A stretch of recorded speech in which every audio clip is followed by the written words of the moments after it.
Hello, hello, brothers and sisters. Let's get to the point. The show of today is African leaders are selling out their sovereignty to foreign countries. That's what we're going to talk about today. And there are so many countries we're going to use as examples. Africa is supposed to be a free continent with countries that are independent. What's the value of independence if decisions about your country are taking place in foreign capitals like Paris, Washington, D.C., Beijing, Peking? Why? That's the problem we're facing with the show of today. You may not really believe it. A lot of decisions that affect the ordinary African are not taken in their country. They are taking place in foreign capitals. We're going to expose those leaders who are taking money from foreign nationals, then selling their country. So sometimes when you complain about, foreign influence, foreign interference, it is like a dance. It takes two to tango. The Western colonial guys are not stealing from Africa alone. They are using proxies. These are the African elite. And most of this elite is part of the ruling class in a lot of African countries. That's what we are going to share with you right now. We're going to start with Cameroon. Then we'll take you to Congo DRC. From Congo DRC, we'll go to Equatorial Guinea. From Equatorial Guinea, we'll take you to Eswatini. From Eswatini, we'll take you to Ghana. From Ghana, we'll take you to Nigeria. From Nigeria, we'll take you to Rwanda. From Rwanda, we'll take you to Sierra Leone. From Sierra Leone, we'll take you to South Sudan. We're going to end our journey by looking at Uganda. So let's get into it. In Cameroon today, there is news that Paul Biya is seriously sick. We told you that he fell on 20th May in the Etudi Palace and they tried to hide it. But his illness has been aggravated. Okay? As we're talking to you, there's a medical plane that has been chartered ready to take Biya to Switzerland for medical treatment.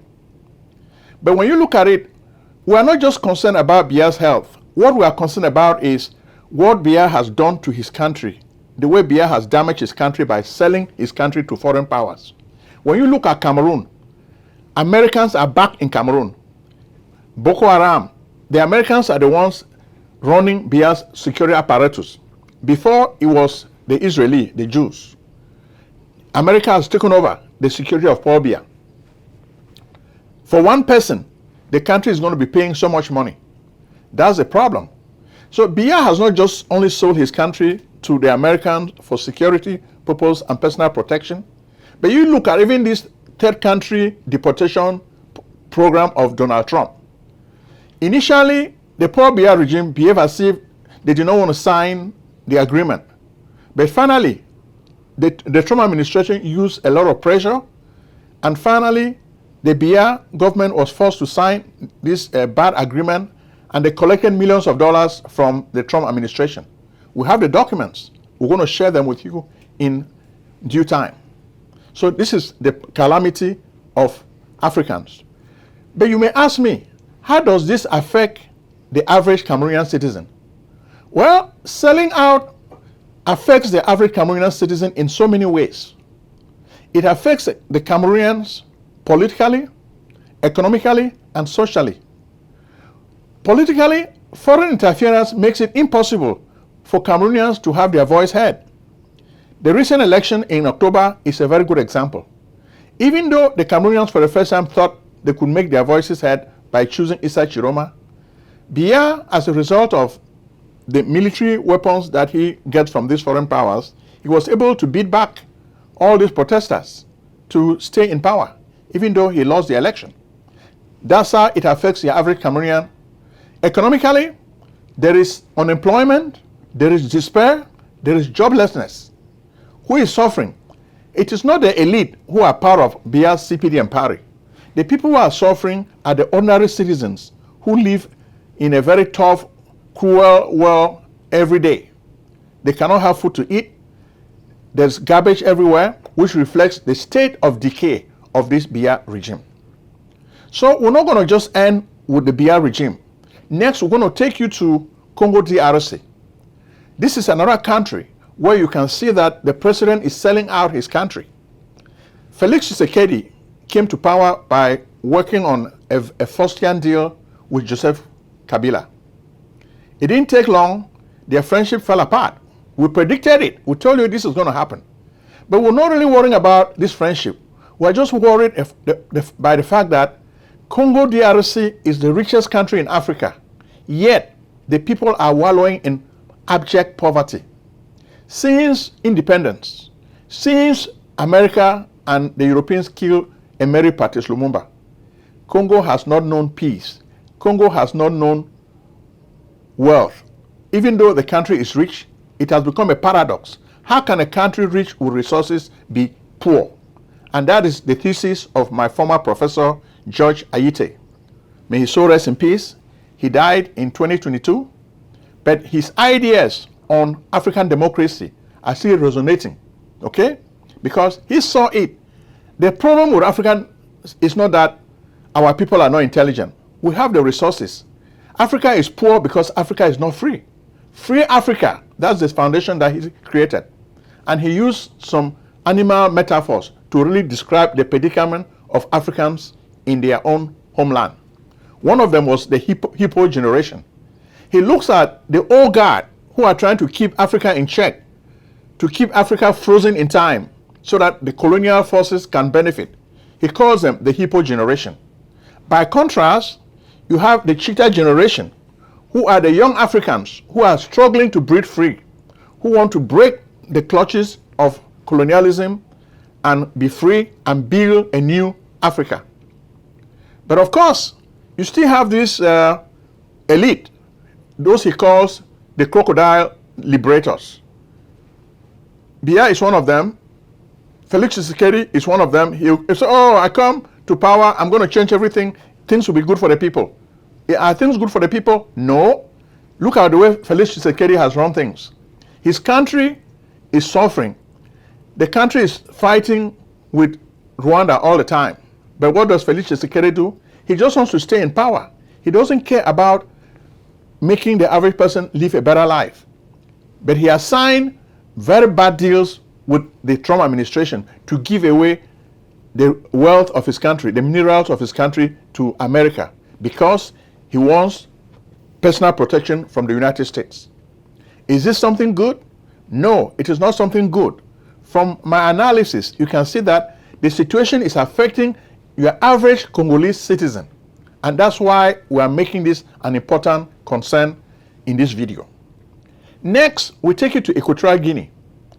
Equatorial Guinea is also ruled by a very brutal dictator. I know George Bernard Ayite used to say, there's no such thing as a good dictator. Equatorial Guinea discovered oil. You think that by discovering oil, the average citizen is going to benefit from the spoils of oil. No. Obiangema has confiscated the wealth of the country just for his friends and his family. The average citizen is still wallowing in poverty, abject poverty. The Obiangema regime has signed very bad deals with the government of Donald Trump to take citizens from countries that Africa doesn't even know about. If Obiangema were accepting Africans from America, we would have understood. But he's taking money from the Donald Trump administration to harbor criminals. These criminals come from different countries. And you can see pictures of the building, a hotel owned by the Obiangema family. That's where they are hosting these criminals who have been deported from the United States. So people that America does not want, America sends them to Africa because Africa has weak governments that are run by people who are gullible, who just want money for themselves. They don't care about the welfare of their country. Then you will ask me, how can Africa develop when you have such leaders who don't care about their people? It is a lost case. Africa will never develop. So we have to keep crying until one day the beautiful ones will be born to take over the destiny of Africa. Next, we take you to Eswatini. Eswatini is a kingdom. You think that this is a kingdom ruled by a benevolent leader. But he too is the very first guy who takes money from the Trump administration and sells his country because the king, King Swati, wants to enrich himself. He wants to protect himself, so he collects money from the Trump administration. We are exposing these guys because this is a phenomenon. Most of you have written to me. You've told me you are sick and tired of this phenomenon. I should air it today. I'm doing what you asked me to do, my dear audience, because you are the boss. Whatever you want, we'll do it for you because we want to really do what is important. You are the barometer. You read, you tell us the direction things should go, and we follow it. So from Eswatini, we'll take you to Ghana. People were very, very happy when John Mahama returned to power in Ghana. But this happiness has been like a honeymoon. It's been short-lived because John Mahama is already receiving bribes from the United States of America to keep deportees, criminals from America. Is this a good thing? We don't think it's a good thing, and we're drawing your attention to it. So you should hold these leaders accountable. When your leaders are doing the wrong thing, don't worry about the propaganda. These are the facts. Look at what we're saying. Verify it. What we're saying is the truth. Because some of you you've given me a lot of information about what is happening. So John Mahama may be telling you, oh, I'm a new kind of guy. But is he good for Ghana? We don't think he's good for Ghana because he is not looking at the interests of Ghana. He's looking at his personal interests. That's what is happening. By taking money from the Trump administration to send deportees to Ghana, we think that's the wrong move. He is selling the sovereignty of his country. So that's wrong. Okay? Next, we take you to Nigeria. The good news this morning, when I woke up, I saw that Boko Haram has released over 400 Nigerians who were held captive. Wow! Is this a movie? That was my initial reaction. Upon inspection, I realized that it was not a movie, it was real. I verified the information. A lot of these guys were released in the Borneo state. But the number was so staggering, big. Over 400 people were released. Wow. What do you think happened? Well, in politics, there's no such thing as nothing. There's always some kind of horse trading. You give me this, I give you that. That's what happens in horse trading. It's like a kind of tit for tat. You do this for me, I do that for you. Okay? That's what is happening here.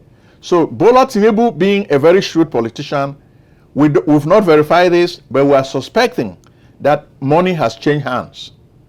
The Nigerian government, probably through some of the proxies, have sent money to Boko Haram.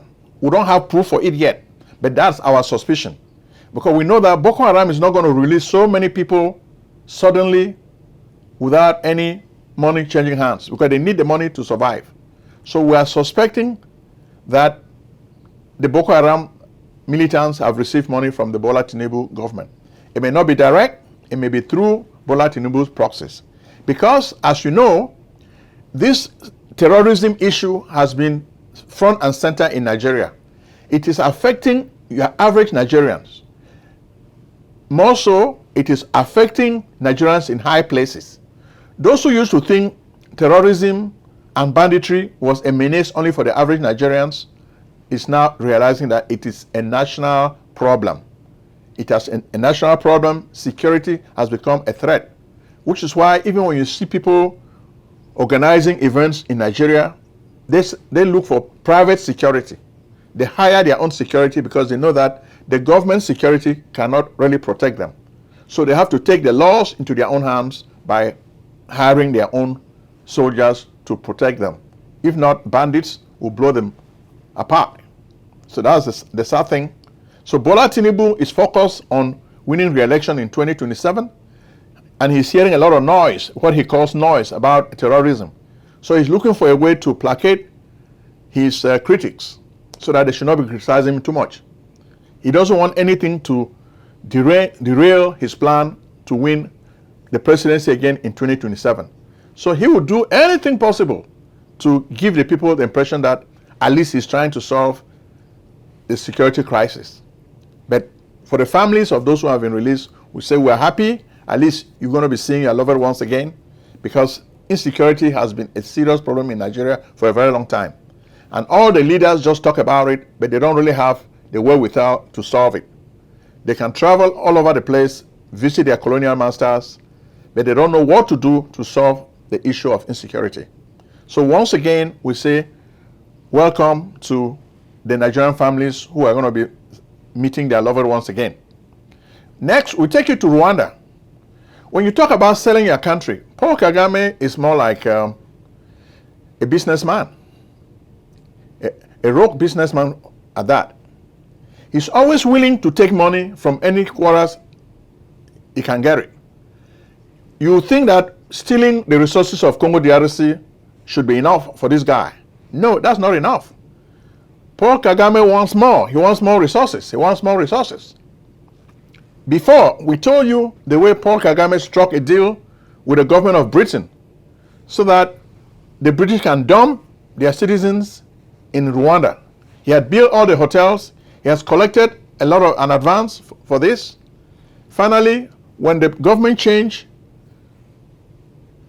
and the Starkman came to power in Britain, things changed very, very much, so he could not continue with this plan. They could not pay him the rest of the money. He still wanted the money, but they had to stop it. Okay? When the Labour Party came to power, they had to stop it. But Kagame is not happy with that. Kagame now has also sold his country to the Trump administration. That's the danger. So when you see these, you realize that these are leaders who don't care about their people. They just care about their self-interest. So long as they can get protection from some of these foreign powers, they are willing to sell their country for a song. They don't care. They will auction it off.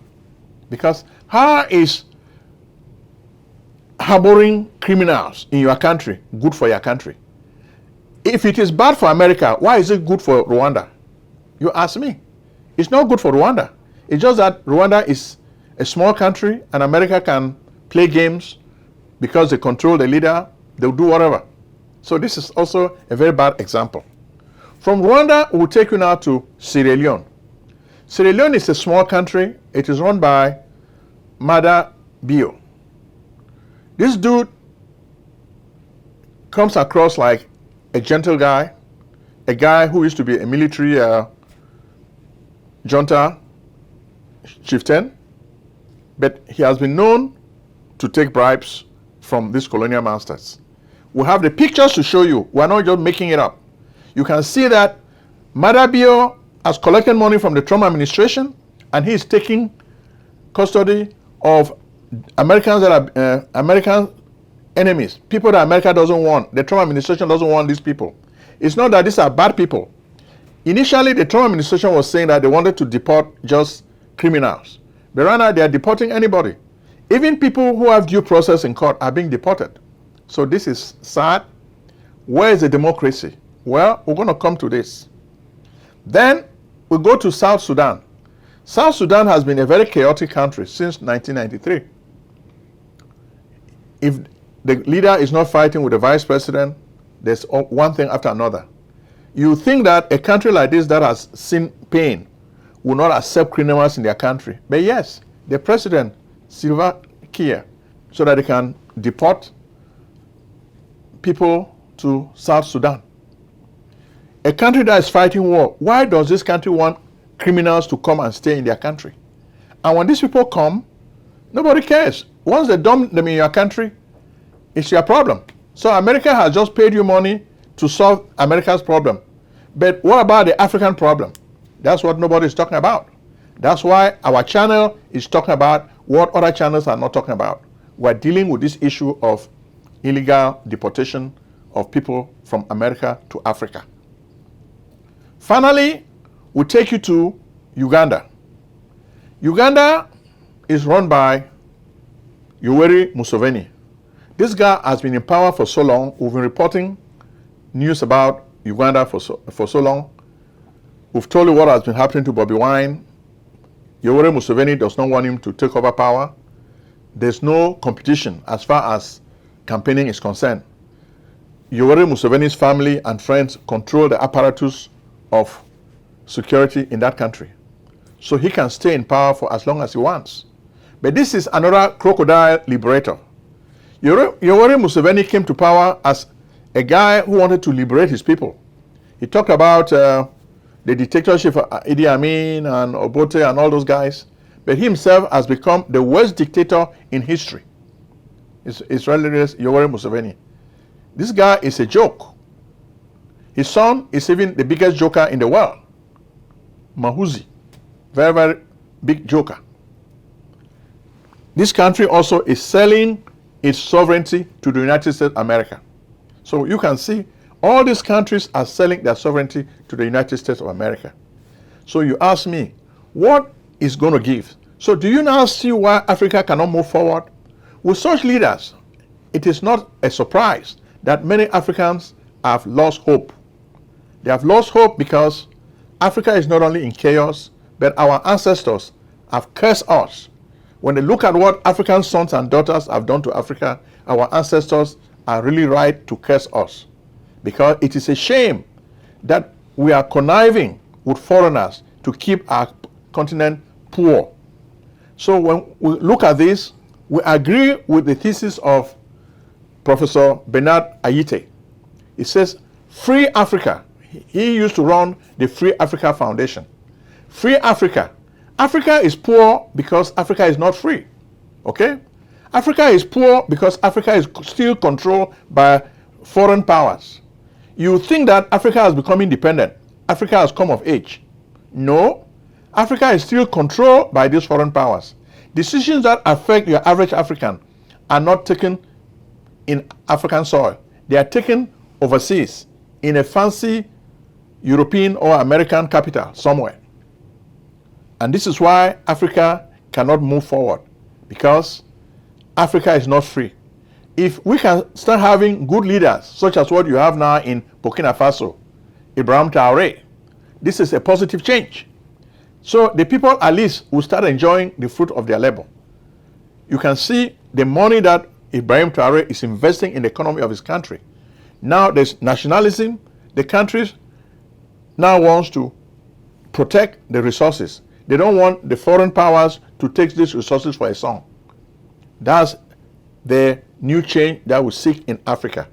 So even a guy like Paul Biya in Cameroon, we hear as they were trying to evacuate him to Switzerland for treatment, he was only worried about a coup d'etat. He doesn't want a coup d'etat to take place in his absence, because he has realized that most of the time when the people see it, just the way they saw it in Gabon, that you are not the one running the country, then they don't really see why they have to allow this charade to continue. Chantal Biya would sit there, tap the guy on his head, drag him by the hand, as if the country has become their garden of love. Okay? So the people will put this to an end. And we already know that a coup d'etat is coming in the Republic of Cameroon. It will be a big time coup d'etat.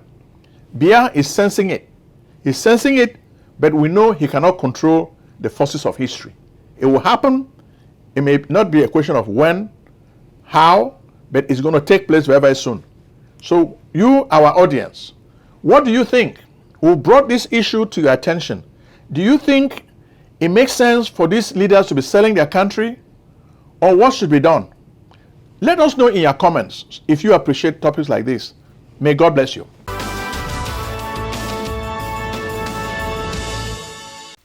Selling a service or a product? Need buyers? Use the African Nation TV as a channel to reach many viewers. Act now and call Prince Ojong at 240-350-1131. That's 240-350-1131. Act today.